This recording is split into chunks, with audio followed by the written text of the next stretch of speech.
बिस्मिल्लाहिर्रहमानिर्रहीम। नाज़रीन अस्सलाम वालेकुम। मैं हूँ आपका मेज़बान साबिर शाकिर वफाकी दारुल हुकूमत इस्लामाबाद से। कुछ ताज़ा तरीन खबरें काफ़ी इंपॉर्टेंट हैं और मज़े का मैच मज़े के मरहले में दाखिल हो चुका है। और जो चीज़ समझी जाती थी बहुत ही आसान, लेकिन अब लगता यह है कि मैच एक बार फिर फंस गया है, यानी तहरीके अदम एतमाद का मामला। और अब मुझे ये लग रहा है कि ये फ़ौरी तौर पे तहरीके अदम एतमाद का मरहला मुकम्मल होते हुए मुझे नज़र नहीं आ रहा। उसकी दो तीन वजूहात हैं, और जो कि स्ट्रेटजी भी कह सकते हैं, गवर्नमेंट की स्ट्रेटजी भी है। और अपोजिशन क्या करेगी? हुकूमत के पास, वज़ीर-ए-आज़म इमरान ख़ान के पास 101 किस्म के टूल्स हैं इस सारे मामले को कंट्रोल करने के लिए। और एक बार फिर बता दूं, अगली सारी ख़बरें एक बार फिर बता दूं कि तहरीके अदम एतमाद, जो तहरीके अदम एतमाद है, जिस पे 150 लोगों के दस्तखत हैं, वो अभी तक बंद ही पड़ी है और वो अभी तक रिकॉर्ड पे नहीं आई। और जब तक वो रिकॉर्ड पे नहीं आएगी, कौमी असम्बली के अंदर इजलास जब शुरू होगा, इजलास शुरू होने के बाद जब तक वो टेबल नहीं होगी, यानी कि कौमी असम्बली में पेश नहीं कर दी जाएगी, और फिर वहाँ की अक्सरियत उस तहरीक के हक़ में राय नहीं देगी, तब यानी कि एक तहरीक अदम एतमाद की जो तहरीक पेश करनी है, सिर्फ तहरीक मोशन जिसे कहते हैं, करारदाद की सूरत में वो पेश की जाती है, और उसको मंजूर कराने के लिए भी मेजॉरिटी चाहिए। जब तक वो नहीं आ जाती, उस वक्त तक इसके दिन शुमार नहीं होंगे। ये उम्मीद है कि मैं आपको अपनी बात समझाने में कामयाब हो रहा हूँ कि तहरीक अदम एतमाद अभी तक पड़ी है, वो एक कागज़ का टुकड़ा है, इसके अलावा उसकी कोई अहमियत, कोई हैसियत नहीं है, और वो सेक्रेटेरिएट, असम्बली सेक्रेटेरिएट में पड़ी है। तो अब 25 तारीख को जो इजलास होना है, उसमें भी ये तहरीक पेश नहीं हो सकेगी, यानी तहरीक अदम एतमाद कौमी असम्बली के इजलास में भी नहीं आ सकेगी 25 तारीख को भी। ये बात मैं आपको पूरे वसूख से कह रहा हूँ। जो स्ट्रेटजी बनाई गई है और जो टैक्टिक्स यूज़ की जाएंगी गवर्नमेंट की तरफ से, वो उनकी बुनियाद पे कह रहा हूँ, क्योंकि कौमी असम्बली का इजलास होगा, ये एजेंडे में मैटर होगा। एजेंडे में तो मैटर रखा जाएगा कि जनाब सबसे पहले तिलावत कलाम पाक होता है या होती है, उसके बाद हम्द या नात शरीफ होती है, उसके बाद फिर आगे आइटम्स, एजेंडा आइटम्स आना शुरू हो जाते हैं, एक मसला, दूसरा मसला, तीसरा मसला, जो एक प्रोसीजर है, और उसके बाद कौमी असम्बली की कार्रवाई शुरू होती है। तो इसमें यह है कि वो उस दिन एजेंडे पे तो आ जाएगी तहरीक अदम एतमाद और तहरीक पेश करने का तरीका। अब उसमें यह है कि उस दिन भी ये ज़रूरी नहीं है कि उस एजेंडे तक कार्रवाई पहुँचे। वो आएँ, स्पीकर पहला मरहला करें, दूसरा करें, तीसरा करें, 3 आइटम करें, और उसके बाद इजलास मुलतवी कर दें। और वो इजलास 2 दिन के लिए भी मुलतवी किया जा सकता है, 3 दिन के लिए भी किया जा सकता है। मुलतवी करके बात ख़त्म कर देंगे। उसके बाद क्या होगा? और अगेन जो तहरीक अदम एतमाद है वो एजेंडे में पड़ी है, अभी तक कौमी असम्बली के अंदर पेश नहीं हुई, वो कौमी असम्बली की प्रॉपर्टी नहीं बनी, अभी तक सेक्रेटेरिएट की प्रॉपर्टी है। उसके बाद अगला प्रोग्राम इनका क्या है? अगला प्रोग्राम ये है कि अगला जब सेशन होगा उसमें फिर वो कहेंगे जी तहरीक पेश करें। तो तहरीक का मतलब है कि अपोजिशन को इजाज़त दी जाएगी स्पीकर की तरफ से कि जनाब ये तहरीक अदम एतमाद है, ये हमें पेश करने की इजाज़त दी जाए। अब स्पीकर तब इजाज़त देंगे, और स्पीकर इजाज़त दे देंगे तो वो सिर्फ इजाज़त होगी, उसके बाद इजाज़त पे भी काउंटिंग होगी। उसकी वजह कि वो हुकूमत से पूछा जाता है कि जी ये तहरीक है, पेश करने की इजाज़त चाह रहे हैं, तो आप गवर्नमेंट साइड से पूछा जाता है आप इसको अपोज़ करते हैं या इसको फेवर कर रहे हैं। अगर गवर्नमेंट कहे कि जी नहीं हम फेवर कर रहे हैं, ठीक है, आप इनको इजाज़त दे दें। और अगर स्पीकर ये कह दे कि नहीं हम इसको अपोज़ कर रहे हैं, मुखालफत कर रहे हैं, इसको इजाज़त नहीं होनी चाहिए, उसके बाद फिर बहस शुरू हो जाती है। फिर एक साइड से और फिर दूसरी साइड से, हुकूमती साइड से भी लोग अरकान मिनिस्टर्स बोलते हैं, अरकान बोलते हैं, और दूसरी जानिब से भी अपोजिशन की तरफ से भी अरकान उसमें हिस्सा लेते हैं। वो एक बहस शुरू हो जाती है।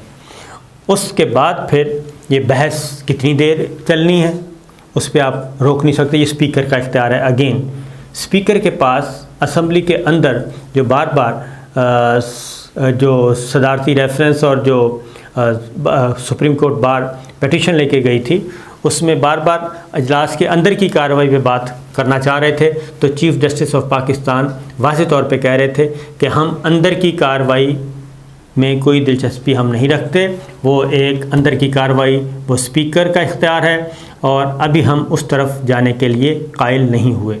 तो ये बात है। इस पे आगे फिर मरहला फिर तहरीक पेश हो जाएगी, उसकी इजाज़त हो जाएगी, फिर बहस होती रहेगी। वो बहस 2 दिन, 3 दिन, 1 दिन या फौरी तौर पे ये, तो ये सारा टाइम गेन होता रहेगा। इस दौरान गवर्नमेंट की स्ट्रेटजी क्या है? गवर्नमेंट की स्ट्रेटजी ये है कि ये इसी तरह मामला लटका रहे, हवा में मुअल्लक़ रहे और ये बहस मुबाहिसा चलता रहे और अपोजिशन को एग्जास्ट किया जाए। न सिर्फ अपोजिशन को एग्जास्ट किया जाए बल्कि इत्तेहादी जमातों को भी एग्जास्ट किया जाए कि वो भी डगमगा जाएं कि जनाब ये तो अभी तक मसला पता नहीं कब तक जा चलेगा। और दूसरा, जो मुनहरिफ अराकीन हैं पाकिस्तान तहरीक इंसाफ के, उनके भी हौसले पस्त किए जाएं साइकोलॉजिकली और उनकी भी ज़रा उम्मीदों पे पानी फेरा जाए कि ये इतना आसानी से काम होने वाला नहीं है। तो स्पीकर इसको डिले कर सकते हैं और स्पीकर ऐवान के अंदर ये सारा कार्रवाई ज़ाब्ते के तहत होगी और ये कहीं चैलेंज भी नहीं हो सकती। मसला ये है। तो इसी दौरान हुकूमत की स्ट्रेटजी है कि सदारती रेफरेंस एक्सेप्ट हो गया है, लार्जर बेंच बन गया है, 24 तारीख से समाअत शुरू हो जाएगी और वो भी ज़ाहिर है 1 दिन 2 दिन में उसमें नहीं होना। और उसमें अब चीफ़ जस्टिस ऑफ पाकिस्तान ने ये बात वाज़ेह तौर पर की है, जस्टिस उमर अता बंदयाल साहब ने, कि हम सदारती रेफरेंस की वजह से जो तहरीक अदम एतमाद का मामला है उसको तूल नहीं पकड़ने देंगे और हमारी कोशिश है कि हम सदारती रेफरेंस का फ़ैसला जल्द अज जल्द कर दें ताकि तहरीक अदम एतमाद का जो मामला है वो इसके साथ नत्थी ना हो जाए या इसकी वजह से रुक ना जाए। ये बात उन्होंने क्लियर कर दी है क्योंकि अब ये मामला दोनों तरफ पार्लियामेंट के अंदर भी लड़ाई है, सुप्रीम कोर्ट के अंदर भी। इसलिए सुप्रीम कोर्ट ने अभी तक इत्तेहादी जमातों को या दीगर जमातों को, अपोजिशन की जमातों को नोटिस इशू नहीं किए इस मामले में, सदारती रेफरेंस के मामले में। ताहम ये फोरम ओपन है और अगर कोई जमात उसका हिस्सा बनना चाहे तो बन सकती है और उसके क्योंकि अटॉर्नी जनरल होंगे और सुप्रीम कोर्ट बार भी आ सकती है, पाकिस्तान बार काउंसिल भी आ सकती है। और अगर ये एकतरफ़ा तौर पे मामला छोड़ दिया गया या फिर सुप्रीम कोर्ट के पास अपने पास भी इख्तियार है कि अटॉर्नी जनरल ने तो सदारती रेफरेंस के हक़ में ही बात करनी है कि जी ये काम, तो सुप्रीम कोर्ट के पास भी इख्तियार है कि वो वकला को की खदमात ले सकती है अज़ ख़ुद कि जनाब इस मामले में आएँ और कोर्ट को असिस्ट करें। जो सवालात पूछे गए हैं सदारती रेफरेंस में वोट डालने से मुतालिक, वोट की वैलिडिटी से मुतालिक और ये सारी चीज़ें। अब उसके बाद अगला मरहला जो आपको मैं बताऊं, अटॉर्नी जनरल ने ये क्यों कहा है कि वोट डालने से नहीं रोका जाएगा, वोट हर सूरत में डाला जाएगा। उसमें अगर तो सदारती रेफरेंस का फ़ैसला आ जाता है तो वेल एंड गुड, अगर नहीं आ जाता और सदारती तहरीक अदम एतमाद पे जो प्रेशर है वो डेवलप हो जाता है कि नहीं हर सूरत में तहरीक अदम एतमाद को आपने 7 दिन के अंदर अंदर पूरा करना है, तो ऐसी सूरत में क्या होगा? ऐसी सूरत में यही होगा, ये जो शोकाज़ नोटिस जारी किए हैं उस पे एक नतीजा निकल आएगा और उनकी रुकनीत स्पीकर कौमी असम्बली उनके ख़िलाफ़ कार्रवाई शुरू कर देंगे, मुनहरिफ अरकान के ख़िलाफ़, और उनकी रुकनीत मुअत्तल कर देंगे। ये वो मामला है जो अटॉर्नी जनरल ने बड़ी ज़हानत के साथ बात की है सुप्रीम कोर्ट में और अंडरटेकिंग दी है कि हम यकीन दिलाते हैं, उन्होंने कहा मैं आपको अंडर ओथ ये यकीन दिलाता हूँ कि किसी मेंबर को वोट डालने से नहीं रोका जाएगा। तो यहाँ तक तो मामला है ठीक। उसके बाद अगली जो कार्रवाई है वो स्पीकर की शुरू हो जाएगी और मुनहरिफ अरकान जो हैं उनको वोट तो डाला जाएगा, उनकी फिर वोट की वैलिडिटी चैलेंज कर देगी गवर्नमेंट साइड वहीं पे बैठी हुई ऐवान के अंदर ही वो चैलेंज कर देगी। जब वो चैलेंज कर देगी तो स्पीकर जो है फिर अपना इख्तियार इस्तेमाल करेगा, प्रिजाइडिंग ऑफिसर, और वो चाहे तो अपोजिशन का एक मेंबर की राय मान ले चाहे तो दूसरे की मान ले, जैसे सुप्रीम कोर्ट में होता है कि दो वकील दलाइल देते हैं, एक वकील के हक़ में फ़ैसला आता है, दूसरे के ख़िलाफ़ आता है। और बाज़ औक़ात ये भी होता है कि कई फ्री कैन होते हैं और उसमें भी कई फ्री कैन दलाइल देते हैं तो अदालत फ़ैसला करती है। तो यही कुछ सुप्रीम कोर्ट में, जैसे सुप्रीम कोर्ट के हुक्म को आगे कहीं चैलेंज नहीं किया जा सकता और उसको ख़त्म भी नहीं किया जा सकता, इसी तरीके से जो स्पीकर का इख्तियार है या चेयरमैन सेनेट का इख्तियार है उसको भी आप चैलेंज नहीं कर सकते और उसके बाद उसको भी कहीं नहीं, वो सुप्रीम को अंदर ही जाएगा, पार्लियामेंट ही उसका डिसाइड करेगी। तो ये एक्सरसाइज चूँकि ऑलरेडी हुकूमत पहले ही कर चुकी है चेयरमैन सेनेट के मामले में, चेयरमैन सेनेट के इलेक्शन के मामले में, तो अब भी इस पे जा रहा है। तो हुकूमत को किसी किस्म की कोई जल्दी नहीं है, इसलिए वो कहते हैं कि मुनहरिफ अरकान अपनी जमात नहीं मुल्क की पीठ पीछे छुरा घोंप रहे हैं। तो ये अभी तक पहला मरहला शुरू हुआ है, तो उसके असरात ज़रा थोड़े से आना शुरू हो गए हैं। हुआ है कि वज़ीर-ए-आज़म इमरान खान से नाराज़ अरकान जो थे उनकी मुलाकातें शुरू हो गई हैं। एक तो वो हैं जो वीडियो में आके बाकायदा तौर पे बोले सिंध हाउस में, एक वो हैं, एक उससे भी ज़्यादा हैं, ये टोटल नंबर 30-32 का है। तो उनमें से जी बहुत सारे लोग जो हैं वो वज़ीर-ए-आज़म इमरान खान से उनकी मुलाकातें शुरू हो चुकी हैं। उनमें गुलाम बीबी भरवाना भी मिली हैं, आमिर लियाकत साहब का भी है इत्तला कि वो भी मिलने वाले हैं, और इसी तरीके से दीगर अरकान जो हैं वो अपनी शिकवे शिकायत जो हैं वो वज़ीर-ए-आज़म तक पहुंचाएंगे। और अगर इनको हुकूमत बचती हुई नज़र आई तो अगले बजट में अपने इलाकों के लिए कुछ ना कुछ तरक्याती स्कीमें जो हैं बड़ी भारी भरकम वो मंजूर करवाएंगे। एक बात, दूसरी बात ये हुई कि तरीन ग्रुप के जो लोग हैं उनके साथ राब्ते में आ चुकी है हुकूमत, जहांगीर तरीन साहब से भी राब्ते में आ चुकी है, ओन चौधरी के साथ भी राब्ते में है, और तरीन ग्रुप का पंजाब काबीना के इजलास में ना जाने का फ़ैसला है अभी तक, और उन्होंने कहा कि फ़िल वक्त हम पंजाब काबीना में शरीक नहीं होंगे।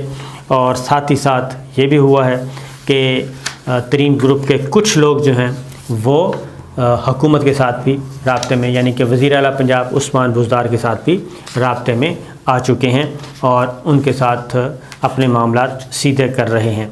लिहाजा कहने का मतलब ये है, नतीजा ये निकलता है कि गेम अभी तक ओवर नहीं हुई बल्कि गेम अभी तक स्टार्ट हुई है।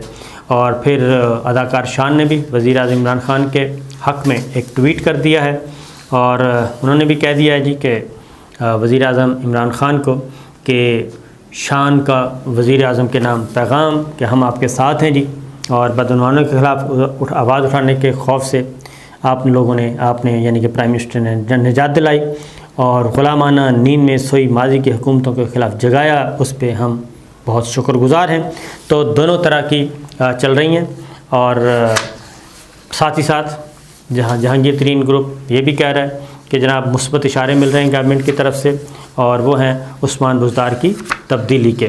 तो बहरहाल दिल को समझाने को गालिब ये ख़्याल अच्छा है, अभी तक ऐसी कोई चीज़ हमें नज़र नहीं आ रही। ये मामला आगे तूल पकड़ता हुआ नज़र आ रहा है। इजाज़त दीजिए, अल्लाह हाफ़िज़।